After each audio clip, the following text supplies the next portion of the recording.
Hello, and thank you for joining me today for Real Estate, Religion, and You. My name is Dr. Sylvia Black, licensed real estate broker with affordable homes and apartments, and I'm licensed to preach and I'm ordained as a minister, and I have my PhD in Bible studies, and I'd like to thank you for joining me today. Today I'd like to talk to you about a book on a continued basis. And I talked a little bit about it the last couple of weeks, and last week I talked about it, types of home ownership from another book, which is also in this book. Now, if you're getting Section 8 and you've been on it for at least 12 months, you may be eligible to purchase a home using a Section 8 home ownership voucher. Okay? Now, a Section 8 rental voucher is a voucher that's used to pay the rent on your current unit, on your rental, on your home or your apartment that you're renting. If you want to qualify for a home ownership voucher, that would pay your mortgage if you qualify. Now, this is a government program. I've researched the market and I found it. I had it in my other book a long time ago, and I've gotten such a tremendous response, and there's a number of people that are very interested in this program. And here it is. In an official book, I just put this particular topic in this book. Okay? And this book talks about the Section 8 home ownership voucher, how to qualify, who qualifies, income guidelines, and you don't have to be making a lot of money. You can be of the low to moderate income status. Okay, I also talk about most of I talk about in here, everything pretty much I talk about is all the programs that I talk about in here are the government programs. And there's three different branches of government that I talk about that are in this book that also offer Section 8 home ownership education home using a Section 8 home ownership voucher. Okay, to help you qualify for a Section 8 home ownership voucher. Okay, and to allow you the affordability of being able to pay the mortgage with the Section 8 home ownership voucher. Now, generally how it works is usually your rent that you're renting will pay generally across the board an average of 30%. So if your rent is $1,000, Section 8 will be paying $700, and you will be responsible for $300 of that money. Now, the landlord that I used to work for, he used to charge the bare minimum. He wanted all of his money to come from Section 8. So he would charge $700 for a house instead of $1,000 so that all the money could come from Section 8 and he wouldn't have to worry about getting his portion.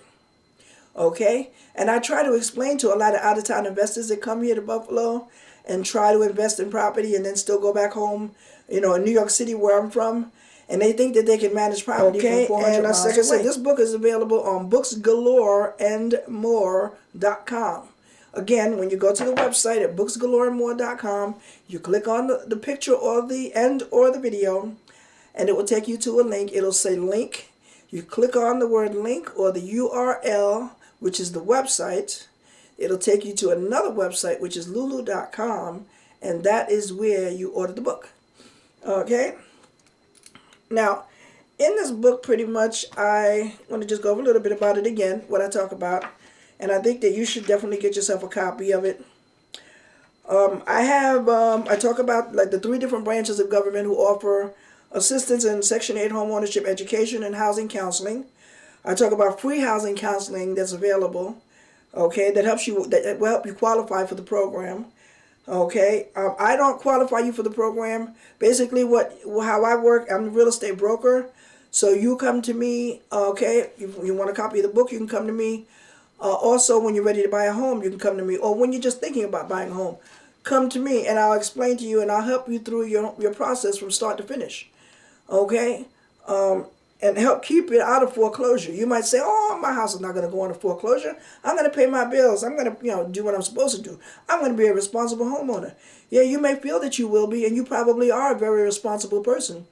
However, situations and circumstances often happen, sometimes beyond our control, that we don't expect. And it's always good to be prepared. Okay, I'm also going to talk a little bit about escrow at another time so that you can get a handle on what that is. Because it's definitely, that's overlooked by so many home buyers. That's why they falter. That's one of the main reasons that I found that homeowners end up in foreclosure, outside of losing your job and income loss and what have you, or is the fact that don't understand escrow. Escrow is not printed in your HUD-1 statement. And I'm going to explain all that to you. Right now it's probably like a second language to you. But it's not at the closing table. It's not printed on that statement that shows you all of your money that you're going to be spending and how much your mortgage is going to be for the next 30 years. Okay? And it's overlooked. It's overlooked. And it's definitely something that's important. So we're going to talk about escrow. Okay? And today we're going to be talking about determining the value of a property. Okay? We're going to be talking about determining the value of the property, okay, which is also going to include inspections. I include in the book, I have 3 different worksheets. Okay, one is the item currently is a current monthly and expected monthly worksheet. Okay, it allows you to list the money that you have and versus the money that you will be having and paying when you get your mortgage. So it's like a table, and we can do that. It's called a debt ratio kind of thing.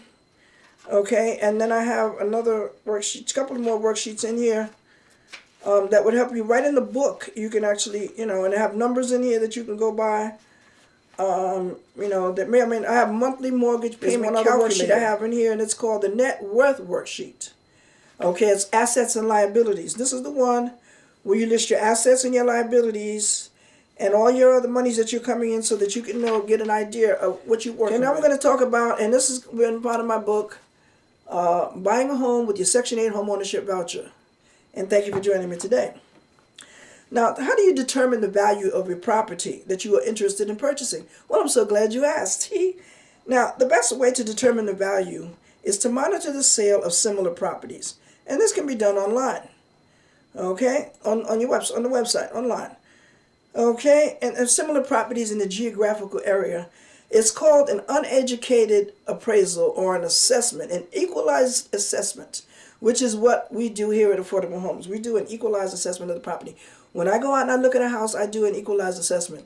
Now, the banks do not count an equalized assessment as a legitimate document in terms of qualifying the home for its market value. However, though, that I as a real estate broker do go out, and I work for a company that is outsourced, and that they have me go out, and I actually, based on statistics that I'm going to talk about today, we help to determine how much they should list the property for. Okay, it's interesting, very interesting. There's a lot of things you can do when you're in real estate. You don't just sell houses and manage property. There's a lot of different jobs that you can do in real estate. That's why real estate is a multifaceted job, and it's very interesting because you can do so many different things that one license can actually hold you. Okay, now determining the value of your property, the best way again is to determine its value and to monitor the sale of similar properties in the geographical area. Now, some websites actually will do the work for you, so you don't have to. So all you have to do basically is to go on their website, okay, and to look it up and to see for yourself how much the property is, how much it sold 4 years ago, 10 years ago, 20 years ago, and then it'll give you an estimate. There's also a website that you can go on to get another estimate. I can do it online for you in a flash. You can do it for yourself online in a flash. Okay, that's one good way of determining your real estate value. Okay, another thing that I do when I go look at a house, sometimes even before I go look at the house, when I go look at the house, I look at the neighborhood. I look and see if there's any vacant houses on the block. Okay, now an appraisal, to be an appraiser, you start out with an appraisal certificate, then you work for an appraisal for a year, and then you get your license as a licensed appraisal.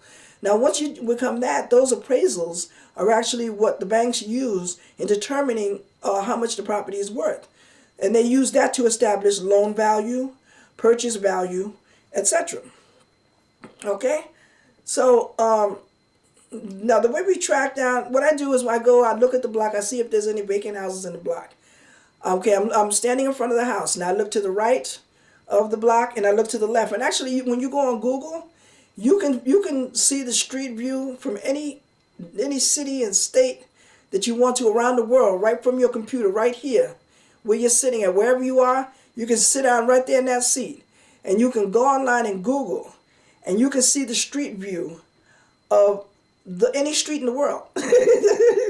Right from your computer. I'm not lying. And it's amazing that you can actually glide yourself through the street online and you can see what's in the neighborhood without even going to the house. So a lot of this stuff can be done right there online before you even get out there to look at the property. When you call up that real estate and you call me up and you say, look, Ms. Black, I'd like to take a look at so-and-so house. So I said, okay, fine. Now, some of this information you don't even bother to do because you want to see the house.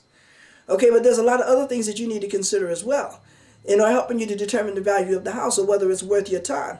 Now, to me, your trash may be my treasure. Something that you may consider to be a dump, I may consider to be a gold mine, because I see that, I look at outside the box, so to speak, I don't look at, oh, wow, look at it. Oh, look at all nasty and everything. Look at that. It's got dirt on the floor. It's got, the walls all crumbling, and all of this here. And you got all these different things. See, if you know what you're an educated consumer is my best customer. That's why I try to educate you. Because when you're educated, you can look past. I'll tell you, you'll be coming to my workshops, or you'll be coming, you can either log on to my landing page, which I'll have. You just, constantly be checking my website and my YouTube addresses. And I'll be letting you know where those landing pages are, or where those, the live stream where you can visit. You don't even have to be here in the city where I am.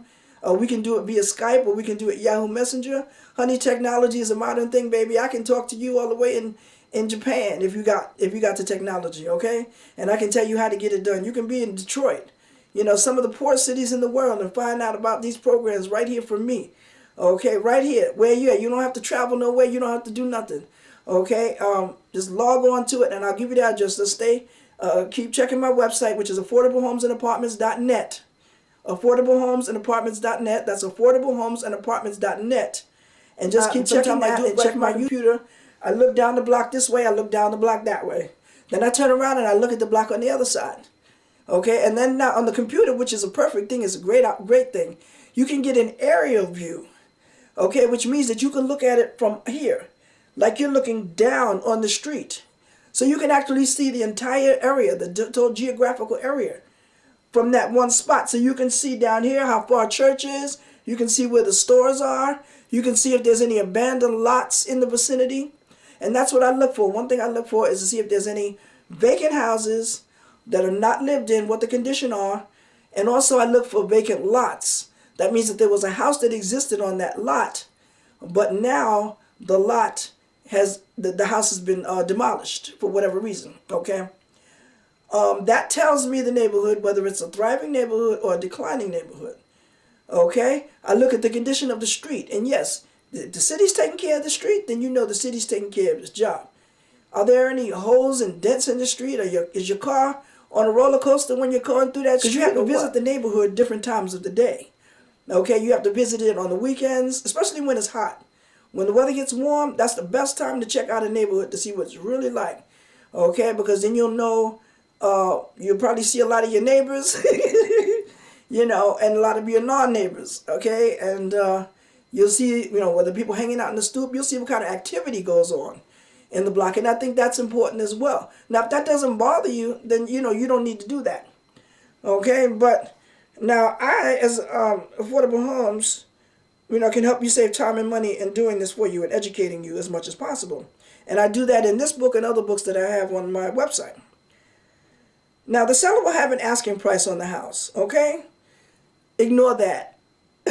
Don't even pay attention to those numbers, because when you see a number on there, you be like a house, oh my God, you get scared about the number. Oh, I don't have that much money. Don't worry about that. You don't have to have that much money, okay? That's what banks are for. Okay, and if you don't qualify for a mortgage, still don't worry about that price. Honey, you just rest your mind at ease, honey. When you come to Affordable Homes, we'll take care of all of that for you, okay? There's a power of negotiation. That's what they call it, the power of negotiation. And I know how to negotiate, baby, okay? There's a lot of ways that you can determine whether you can negotiate that price to go down. Now, I can tell you 90% of the investors that I deal with never want to buy a house at market value. Never. But I tell you one thing, they will buy a house that you may look at as trash before you will even take a second look at it, but there are statistical, legitimate things to question, Now, let's take as example of a power of negotiation. Okay, there's a house that's vacant, it needs work. Okay, it's a single family house. Doesn't need a lot of work, but you know, it looks a little run down. It looks neglected. Okay, let's say that. It looks neglected.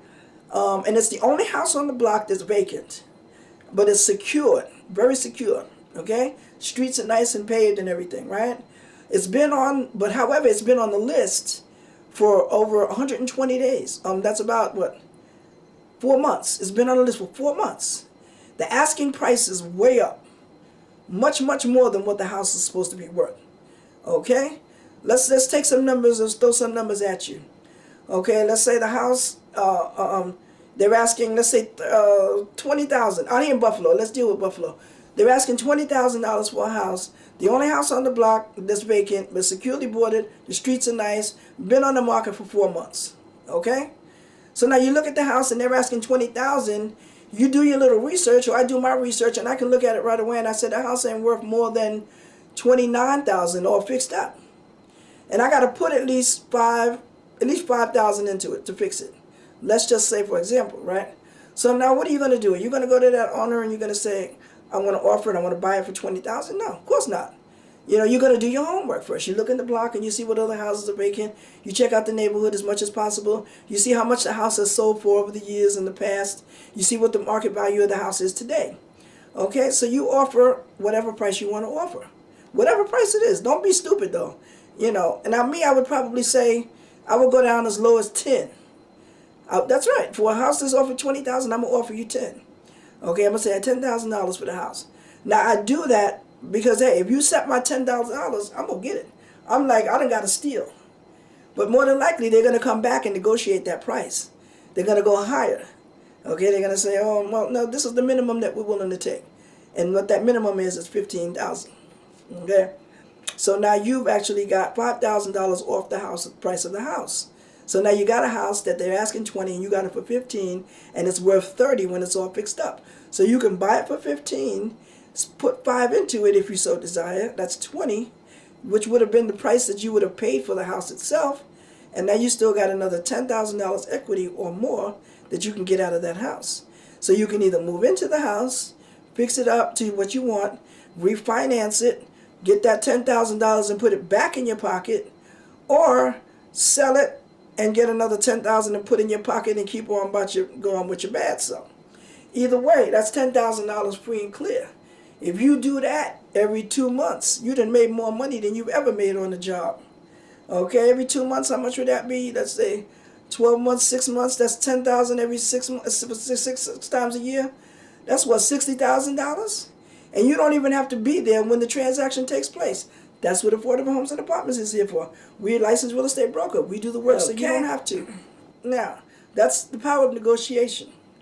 Okay, I don't know if I'm going to get to all of this. There's a lot to talk about here, a lot to talk about. Okay.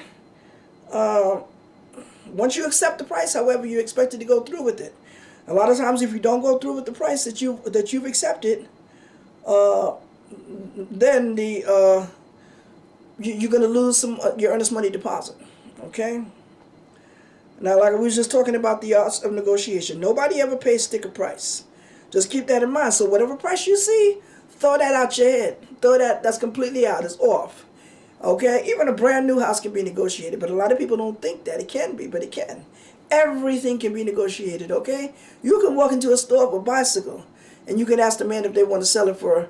Now, if it's a store, I don't know about that. If it's a private individual, yeah, you might be able to. Everything, but you know, like I said, be realistic in your negotiation. Now, we're going to talk about property inspections, the inside of the property. Now, we talked about what to look for on the outside, and now we're going to talk about what to look for on the inside of the property. 2 things that you can do. You can either hire a property inspector, which is going to cost you maybe $200 to $500 just to inspect the house. That's a lot, right? Ouch. Okay. You can hire an inspector if it's required. Like if you're getting a mortgage, you may be required to get an inspector.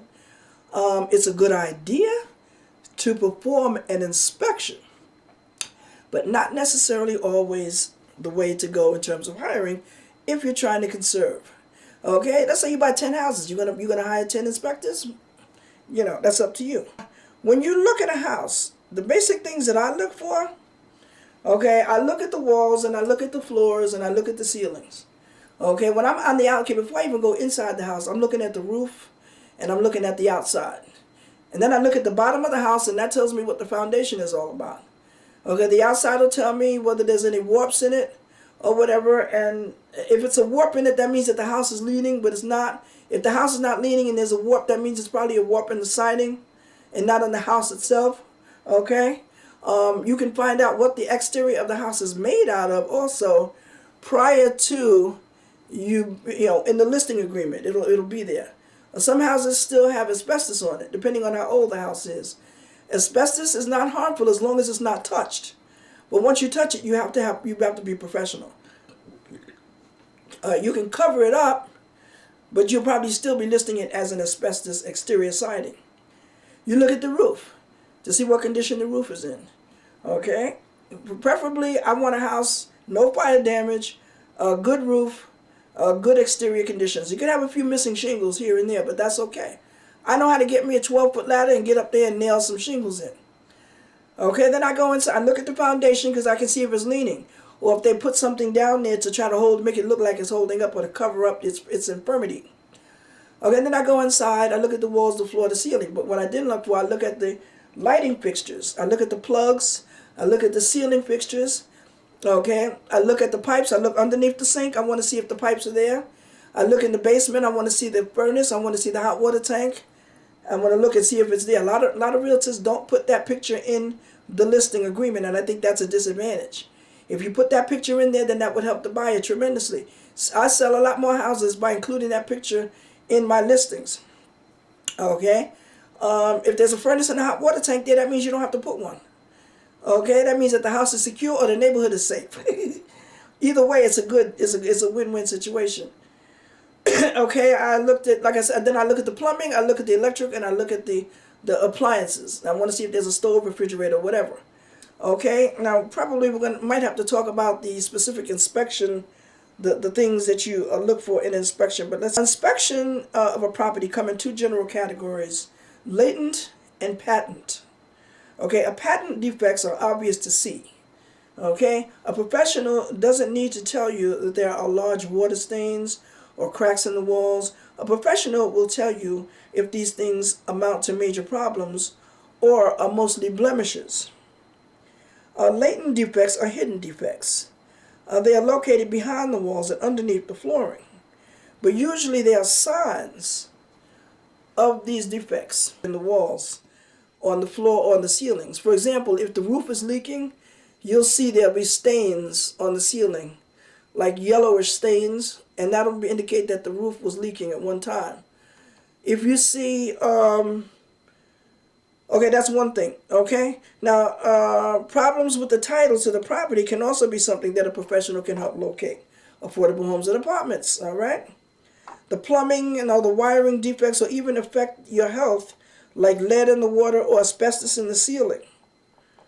Okay, these are things that can, need to be inspected, so that you can tell, depending on how old the house is. If the house needs work, yeah, the plumbing, wiring, you might have to replace the plumbing. But this house that I purchased, that I said that it's 140% of its value, the gas was just on back in October of 2016. This video is, you got the date, and the electricity was just on in August of 2016. Okay, there are some things that would need to be upgraded. Okay, but I'm dealing with safety and economy. Okay, get it done as cheap as you can and get it done now. That's what I'm talking about. And then whatever work I can do myself, I'm hiring out for that. Okay, the other work that I'm going to go ahead on and then get somebody to do it. Okay, now moisture, water stains on ceilings, like I said earlier, and floors. Actually feel the basement walls for dampness.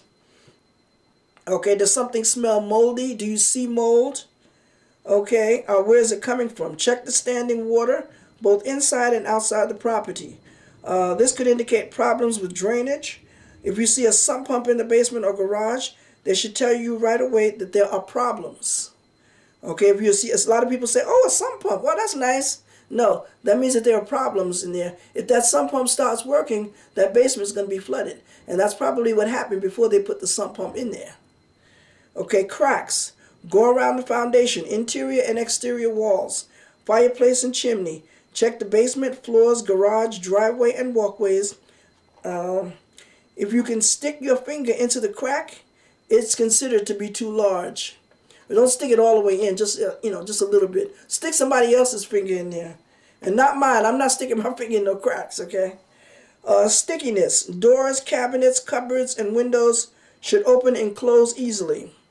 And you should check them out. Sometimes you'd be like, oh wow, this is a great house. I ain't even gonna touch the windows. I don't want to mess nothing up. Okay. Unevenness. That means if your floor is like this, not necessarily to that extreme, but you can feel it. What you want to do is, if you really want to test it, get yourself a little marble or something, round, a little ball, and then just put it there or roll it and see if it picks up speed going down to the other end of the room. Okay, you can leverage a floor. I've seen it on a TV show that I was watching. You can actually leverage a floor if you know what you're doing. Okay, looseness. You should not be able to see the light around the perimeters. Okay, termites. Check for long mud tubes along the foundation or in the basement. Any part of the house that comes in contact with earth should be paid closer attention to. Check for decay and rotting wood. Okay, land stability. Check the hillsides immediately behind the property. Do they have netting on them or show any signs that the earth has moved? If so, I would say you move. Okay, let your property inspector know of your concerns before the inspection and get their opinion on what concerns you. That means you need to be there with them. What I do is I get the city to come out. Sometimes they charge a nominal fee. Sometimes they charge nothing at all. But I get them to come out and tell me what I have to do, what is required. I get the inspector from the city to come out, and they do it either for a nominal fee or for free. Okay, then I get some, if I need some plumbing and electrical work, I get a bunch of plumbers and electricians to come out and give me an estimate. And I learn from what they tell me. Okay? I learn from what they tell me. A plumber comes out and he tells me blah, blah, blah, blah, blah. And I say, oh, wow, that's a possibility that could be the case. I look that up. And then I get somebody else to come out and give me an estimate. I come out, give me another estimate, give me another estimate, give me another estimate. A lot of times these estimates are too high. I'm not going to pay that money. So I'm learning from them while they're coming out giving me estimates. A lot of times they want too much money. So I'm be like, okay, no, thank you. I'm not going to hire you.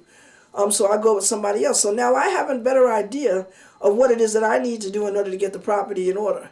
I know what's required of me. I know what the city expects, what I have to do. And one thing that you need to be careful of as I conclude this program, you need to find out before you purchase that property if that house requires a certificate of occupancy. Okay, because a lot of houses here in Buffalo, they don't require a certificate of occupancy.